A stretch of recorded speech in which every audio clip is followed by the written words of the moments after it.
Mes amis, bonjour, on se retrouve pour une nouvelle vidéo.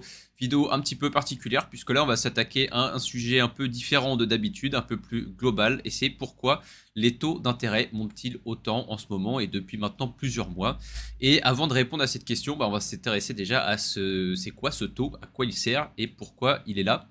Et donc on va s'intéresser à la Fed et à la BCE. Ici j'ai pris la Fed. Voilà, je suis sur ABC Bourse, hein, qui est évidemment un des sites référents si vous voulez chercher des définitions. On a le taux, donc le taux d'intérêt américain, vous voyez qu'il monte, on est aujourd'hui à 5,25. Et la définition, vous l'avez ici, c'est le taux de refinancement minimum qui permet aux établissements bancaires de se refinancer auprès de la banque centrale. En clair, ça veut dire quoi? Ça veut dire que si votre banque se finance à 4% par exemple, eh bien elle va pas pouvoir vous prêter à moins de 4%, puisque elle c'est ce qu'elle doit rembourser déjà d'un côté, donc elle ne peut pas vous prêter à 3% si elle paie 4%. Ça va donc être le début en fait d'une chaîne qui fait que le financement de l'économie en fait ça va être le minimum, un petit peu le plancher du prix du financement de l'économie, que ce soit pour les industries, pour les entreprises et pour les particuliers avec les prêts immobiliers. Alors finalement, quel impact que les taux soient élevés ou faibles? Eh bien, les taux faibles, en fait, on a connu ça pendant plus de 10 ans dernièrement. Donc on a en fait un financement qui va coûter quasiment rien ou qui va coûter très très peu cher. Ce qui fait qu'on va avoir une économie assez dynamique où on ne va pas repousser les investissements. Et si l'investissement est soutenu, et ben forcément on va innover plus, on va avoir des machines plus performantes, on va en fait sans cesse investir puisque ça coûte pas cher. Donc autant investir, parce que si moi je le fais pas, en fait l'entreprise d'en face va le faire et donc je vais perdre mon avantage concurrentiel. Ce qui fait qu'on a une économie en fait qui est très très dynamique et ça va pousser le chiffre d'affaires et les profits des entreprises à la hausse. Et on se retrouve en fait dans une dynamique qui est plutôt positive où le PIB est censé augmenter. Et c'est pas tout, parce que c'est pas seulement les entreprises et les industries qui en profitent, mais c'est aussi les particuliers, avec un financement de projets immobiliers qui va également coûter peu cher. Et donc ça va se ressentir sur les prix, hein. Donc là, j'ai pris le prix des propriétés aux États-Unis, puisque c'est là où c'est un peu le plus excessif, on va dire. Donc après la très grosse chute évidemment de la crise début 2000, on a trouvé un point bas ici à 93 et depuis vous voyez que c'est monté en flèche, hein. Donc là on est 2011, depuis 2011 ça ne fait que monter et ça correspond en fait au taux faible qu'on a eu pendant 10 ans. Voilà, je vous ai dit un peu plus de 10 ans, bien voilà, la fin des taux faibles c'était il y a un an, donc 2022. Et vous voyez qu'on commence à amorcer une toute petite baisse. Alors si on se met en 3 mois, vous voyez quand même que là, on amorce une petite baisse. C'est pas super significatif. Tout le monde pensait que l'immobilier allait se cracher beaucoup plus fortement que ça. Ça va peut-être arriver un petit peu à retardement. Il faut voir aussi quand la Fed va pivot. Ça va être un moment intéressant. Mais pour le moment, le marché se tient plutôt bien. Les marchés financiers, vous le voyez aussi. Mais l'immobilier se tient particulièrement bien malgré des taux élevés. Et ça monte tout simplement parce que vu que le financement est facile, eh bien, tout le monde va acheter. Et quand vous avez beaucoup de demandes avec une offre qui reste sensiblement la même, eh bien, les prix montent. Avec des taux élevés, c'est en fait l'inverse, puisque le financement va coûter cher, ce qui veut dire que l'investissement, l'innovation, tout va coûter cher, et ce qui va faire que les entreprises vont remettre à demain en fait leurs investissements, parce qu'aujourd'hui ça coûte trop cher. Donc elles vont se dire bon, ce prêt qui me coûte 5% aujourd'hui, je vais peut-être attendre un an ou deux pour le faire peut-être à 4 à 3% et économiser en intérêt. C'est pareil pour les particuliers, vous n'allez pas forcément investir cette année si les taux sont très élevés, ça pèse sur le coût d'un ménage. Donc vous le voyez ici, c'est ce qu'on commence à ressentir ici, c'est pour ça que ça baisse. C'est tout simplement que les gens qui veulent acheter leur résidence principale ou même investir en locatif, eh bien vont en fait le faire plutôt dans un an ou deux si les taux tendent à baisser, plutôt que là en ce moment où on est en train de monter en flèche. Et à titre indicatif, en ce moment en France, pour un prêt à 20 ans, donc ça c'est au niveau national, on est à 3,3%, considéré comme un bon taux, même un excellent taux. Et ensuite on monte très vite vers 3,5, 3,7. Et il y a des chances qu'on touche les 4% dans très peu de temps, puisque les taux vont très certainement continuer à monter, en tout cas en Europe. Et maintenant, donc, qu'est-ce qui fait que la BCE ou la Fed va décider de monter ou baisser les taux?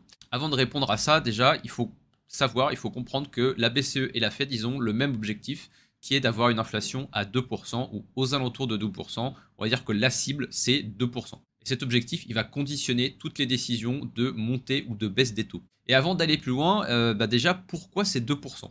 Alors, faut remonter un petit peu dans les années 80 et historiquement, donc c'est en Nouvelle-Zélande qu'on a eu pour la première fois ce 2% qui est sorti. Et c'est tout simplement parce qu'ils connaissaient une inflation qui était énorme et surtout qui durait depuis plusieurs années. Et donc, la Réserve Banque de Nouvelle-Zélande a décidé de se donner un objectif de 2%. C'est pas simplement un objectif pour elle, mais c'est surtout un objectif qui a été publiquement discuté. C'est-à-dire qu'avant, c'était pas un aussi gros sujet, l'inflation. Évidemment, c'était là, on le savait, mais c'était pas, voilà, c'était pas tous les jours à la télé, on n'en discutait pas tout le temps, c'était pas forcément une crise ou quoi que ce soit. Mais là, c'est publiquement, on a lâché au dire l'objectif c'est 2%. Et en fait, ça a aidé tout le monde. Ça a aidé dans un premier temps les entreprises à pouvoir accorder leur prix en fonction de ça. Puisque là, bah, si on avait un prix à 100 au 1er janvier, on pouvait se dire que ok, le prix de ce produit devrait être aux environs de 102 à la fin de l'année. Et c'est plus facile de voir ça comme ça quand on a une échelle, parce que sinon, bien en fait, on va être à quoi? On va être à 105, et puis le voisin en fait il a mis 108, du coup moi je vais peut-être mettre un petit peu plus. Et c'est un engrenage qui fait qu'on a des prix qui sont fous, qui peuvent ne pas s'arrêter. L'autre effet, ça va être sur la consommation, puisque quand vous avez une inflation à 2%, en fait, en tant que consommateur, vous savez que votre argent va lentement se dévaluer tout au long de l'année. Donc vous n'allez pas forcément repousser votre consommation à demain, puisque demain, vous aurez un pouvoir d'achat qui est plus faible qu'aujourd'hui. Donc autant consommer maintenant, ce qui va soutenir de manière on va dire correct, hein. Il n'y a pas non plus d'abus, 2% c'est pas non plus excessif. Donc en fait vous allez tout simplement consommer de manière normale sans pousser l'inflation avec une demande qui est trop forte, mais suffisamment pour une certaine stabilité et une certaine croissance du PIB également. Et au final, ce qu'on n'a pas discuté, c'est pourquoi trop d'inflation c'est mauvais. Pour expliquer ça simplement, c'est on va reprendre les 2% d'inflation, donc qui est l'objectif que se fixe la BCE et également la Fed. Eh bien 2% c'est assez indolore sur une année. C'est-à-dire que le produit au 1er janvier que vous payez 10 euros, à la fin de l'année vous le payez 10,20 euros. C'est pas dramatique, vous n'allez pas le sentir dans votre portefeuille de manière violente. Et en plus ça s'est fait probablement durant l'année, ça s'est pas fait d'un coup. Donc c'est quelque chose que vous ne ressentez pas forcément et votre consommation ne va pas en être affectée plus que ça. Par contre, si vous commencez à avoir des 5-10% comme on a en ce moment, et même 20% sur les produits alimentaires en Europe, bah, le produit que vous payez 10 en janvier et que vous payez maintenant 12 en décembre, là c'est plus pareil. Là c'est un vrai budget à la fin de l'année. Ça s'accumule, hein, à chaque fois que vous faites vos courses, les prix montent, les prix montent, les prix montent. Vos salaires, eux, stagnent. Il y a un moment, vous ne pouvez plus consommer comme avant. Et derrière, on a la chaîne logique qui fait que si vous avez moins de pouvoir d'achat, vous consommez moins. Les entreprises vendent moins, baisse du chiffre d'affaires, baisse des profits, voire même maintenant des pertes, ce qui amène des licenciements et ce qui en fait est maintenant et ben en fait un cercle vicieux, puisque plus il y a de chômage, moins il y a de pouvoir d'achat, moins il y a de consommation, etc. etc. Mais finalement, si une forte inflation est mauvaise, bah pourquoi on ne vise pas une déflation? Ou pourquoi on ne vise pas 0% par exemple? Alors, la déflation, pourquoi c'est mauvais? Tout simplement parce que ça va gripper l'économie. Donc là, on est en sens inverse, ça va gripper l'économie parce que ça va stopper la consommation, ou en tout cas ça va réduire la consommation assez drastiquement, puisque là c'est effet inverse. L'argent que vous avez aujourd'hui, en fait, vaut moins que l'argent que vous aurez demain. Vous aurez plus de pouvoir d'achat demain. Donc vous allez reporter vos achats en fait. C'est pourquoi faire mes courses aujourd'hui alors que je pourrais acheter plus de produits demain avec la même somme d'argent. Et c'est pareil pour les entreprises aussi. C'est pourquoi investir aujourd'hui alors que je pourrais investir peut-être plus fortement dans les mois qui viennent, dans les années qui viennent. Et ça va tout repousser comme ça et ça va gripper l'économie où en fait plus personne ne consomme et il n'y a plus du tout de croissance dans le pays. Et on se retrouve dans la même chaîne logique, ce qui est assez bizarre puisque trop forte inflation ou trop faible inflation, en fait, on va se retrouver dans la même dynamique de moins de consommation. Les entreprises vont mal, licencient, et en fait, c'est un cercle vicieux qui va également démarrer avec les mêmes conséquences. Et pour ça, il y a l'exemple du Japon, qui est l'exemple qu'on prend toujours pour parler de déflation ou de faible inflation, où ici, on a donc la croissance du PIB qui est en orange et en bleu, vous avez le taux d'inflation. Et si on croise les deux, bah, vous voyez qu'en fait, s'il y a peu d'inflation, il y a également peu de croissance. Et on voit particulièrement au Japon que l'inflation est restée très souvent entre plus 1 et moins 1%.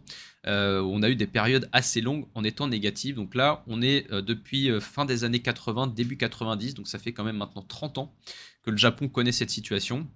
Alors évidemment, dernièrement, ils ont aussi profité, entre guillemets, de l'inflation. Mais vous voyez que là, pendant 30 ans, ça n'a quasiment pas bougé. Et vous avez donc le PIB qui en pâtit, parce que bah, là, on est PIB négatif, PIB très fortement négatif. On a même plusieurs années consécutives de recul du PIB. Donc là, on a un pays qui est en décroissance, tout simplement. Et après avoir expliqué tout ça, bah, on n'a toujours pas répondu à notre question de pourquoi les taux d'intérêt montent autant. Et bah parce que cet objectif des 2%, il est encore loin. Et là, on va céder des graphiques. Donc ça, c'est aux US, ça, c'est en Europe. On va comparer un petit peu les deux et une fois de plus, on va croiser. Donc là, cette fois-ci, en orange, on a le Fed Fund, donc qui est le taux de la Fed, et on a l'inflation qui est en bleu. Donc tout simplement, pourquoi ça monte autant? On voit qu'on ne peut pas avoir une inflation aussi forte, hein. On vient d'expliquer pourquoi une inflation forte, c'est pas bon.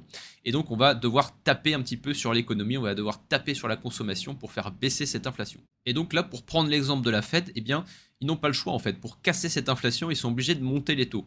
Pourquoi? Parce que déjà, on ne peut pas baisser les taux sont à zéro déjà. Donc c'est déjà délicat d'aller baisser les taux, et surtout, ce sera une grave erreur. Donc là, la seule chose à faire, c'est de monter les taux. Et on a monté les taux aux US de manière très agressive. Vous le voyez, on est passé en l'espace d'un an de 0 à 5% quasiment. Voilà, on a un petit peu plus d'un an, on est passé de 0 à 5%, qui est, je crois, historiquement, la montée de taux la plus rapide de tous les temps. Et ça a bien fonctionné, en tout cas aux États-Unis, puisque on est passé de 9% à aujourd'hui 4%, ce qui pourrait causer la Fed maintenant de s'arrêter pendant un petit moment. Il y a quand même pas mal de voix qui disent qu'il y aura au moins encore une montée de taux avant la fin de l'année. Mais je pense que là, on va avoir un petit temps où on va laisser un petit peu respirer l'économie et voir surtout si l'inflation continue de baisser ou pas, ou s'il faut continuer de taper dessus. Si on prend maintenant l'exemple de l'Europe, là on a été beaucoup moins agressif, malheureusement, puisqu'on a eu une inflation qui est grimpée à plus de 10,5, ce qui est quand même énorme, hein. 2 chiffres d'inflation, ça faisait longtemps qu'on n'avait pas vu ça, et on a seulement 4% de taux d'intérêt. Alors pourquoi? Parce qu'on a commencé déjà beaucoup plus tard, on a commencé en juin 2022, alors que les États-Unis, eux, ont commencé février-mars 2022. Donc là, on a déjà ce décalage qui fait que, alors que la Fed est déjà au croisement, hein, l'économie US est déjà au croisement, c'est-à-dire que l'inflation est plus faible que le taux d'intérêt. En Europe, c'est pas le cas, parce qu'on a une inflation qui reste très collante, comme on dit, qui est toujours à 5,50, ce qui est toujours beaucoup trop élevé, et un taux d'intérêt qui est seulement, entre guillemets, à 4%. Alors on pourrait se dire, mais pourquoi en fait ne pas mettre 5-6% directement? Tout simplement parce qu'il faut laisser le temps à l'économie de s'adapter un petit peu à ce nouveau financement de l'économie. C'est quand même un changement qui est brutal, qui change beaucoup de choses pour les entreprises, pour les banques. On l'a vu aux US. Ça fera d'ailleurs peut-être l'objet d'une vidéo à part, hein. Donc on a vu la faillite de plusieurs banques US qui est en partie en cause. Alors elles ont très mal géré leurs risques, effectivement, mais en partie en cause aussi, c'est cette violente montée des taux qui fait qu'ils n'ont pas eu le temps de s'adapter en fait au nouvel état de l'économie. Néanmoins, ça fonctionne quand même. On voit que la consommation commence à baisser en Europe. On a d'ailleurs l'Allemagne qui vient de rentrer en récession. Récession, je rappelle, c'est 2 trimestres de croissance de PIB négative. Donc l'Allemagne vient de rentrer en récession. Ce sera peut-être probablement le cas de la France plus tard cette année. C'est pas pour le moment d'actualité, mais il y a de grandes chances qu'on soit dedans. Mais voilà, on n'en parle pas beaucoup, mais l'Allemagne est en récession. Donc à la question, est-ce que les taux vont continuer de monter? On peut répondre que oui, en tout cas, surtout en Europe. Je pense que là, il n'y a pas le choix. L'Europe doit continuer de monter ses taux, tout simplement parce que l'inflation est encore trop élevée. Aux États-Unis, on voit qu'il y aura probablement une petite pause avant une nouvelle remontée des taux. Mais ça, c'est à confirmer. Si l'inflation continue de baisser d'elle-même, la pause pourrait peut-être se prolonger et on verrait peut-être une baisse des taux d'intérêt en 2024. Mais rien n'est encore sûr, évidemment. On est encore loin de tout ça. Maintenant, si on recentre un petit peu du côté du consommateur, donc de vous, hein, directement, quelle est la conséquence pour vous de cette inflation et de cette montée des taux? Pour l'inflation, c'est facile. L'argent que vous avez eu au 1er janvier vaut moins aujourd'hui, beaucoup moins même si vous achetez des produits alimentaires, par exemple. Hein, on l'a dit, plus de 20% d'augmentation sur les produits alimentaires, ce qui est énorme. Et ça va donc dévaloriser petit à petit votre argent. Dans l'idéal, il faudrait que votre salaire suive, c'est-à-dire que votre salaire suive l'inflation. Si on reprend la courbe de l'Europe, il faudrait que vous ayez une augmentation d'à peu près 10% sur l'année pour que ce soit le cas. Et si ce n'est pas le cas, eh bien, il faudrait que vous ayez des investissements qui battent l'inflation. Donc historiquement, on a évidemment les actions ou l'immobilier, même si, attention, puisque là, l'immobilier, on est en train de rentrer quand même dans une spirale assez négative qui pourrait peser sur les prix. Donc il y a peut-être des bonnes affaires qui arrivent, mais pour le moment, c'est peut-être encore un petit peu tôt de rentrer sur le marché immobilier. Et également, si vous avez eu la chance d'emprunter pendant que les taux étaient faibles, pendant que les taux étaient voilà, ici, hein, à 0, tout simplement, vous avez peut-être eu des prêts immobiliers à 1, voire moins de 1, et ça, par contre, c'est tout bénef pour vous, puisque maintenant, vous pouvez placer cet argent. Alors, soit il est déjà dans un projet immobilier qui probablement vous rapporte plus que 1%, donc il doit vous rapporter peut-être 4, 5, peut-être même 6%. Et au-delà de l'immobilier, vous avez des supports plus classiques qui vous rapportent déjà plus que 1 ou même 2%, puisque vous avez le livret A, le fameux, qui est à 3%. Donc simplement avoir un prêt à 1% et mettre ça sur un livret A, vous êtes déjà en positif. Mais évidemment, vous allez peut-être chercher un petit peu plus que ça. Donc vous avez des bons de pays européens, voilà, comme la France, comme l'Allemagne, qui peuvent se traiter aux alentours des 4%. Ou alors vous pouvez aller voir du côté US même, si vous voulez passer en dollars, où là vous pouvez même trouver du 4,5 voire 5% sur des bons du Trésor. Voilà pour ce petit point économie. Donc j'espère que ça vous aura plu. C'est un type de vidéo que j'aimerais reproduire un peu plus souvent, un peu plus dans l'actualité et un petit peu plus large, pas seulement crypto, pas seulement action, mais parler un petit peu voilà, macroéconomie. Donc si c'est quelque chose qui vous plaît, j'attends vos retours en commentaire YouTube. N'hésitez pas évidemment à follow la chaîne, follow sur les réseaux aussi, Discord, Twitter. Et sinon on se retrouvera très bientôt pour une nouvelle vidéo.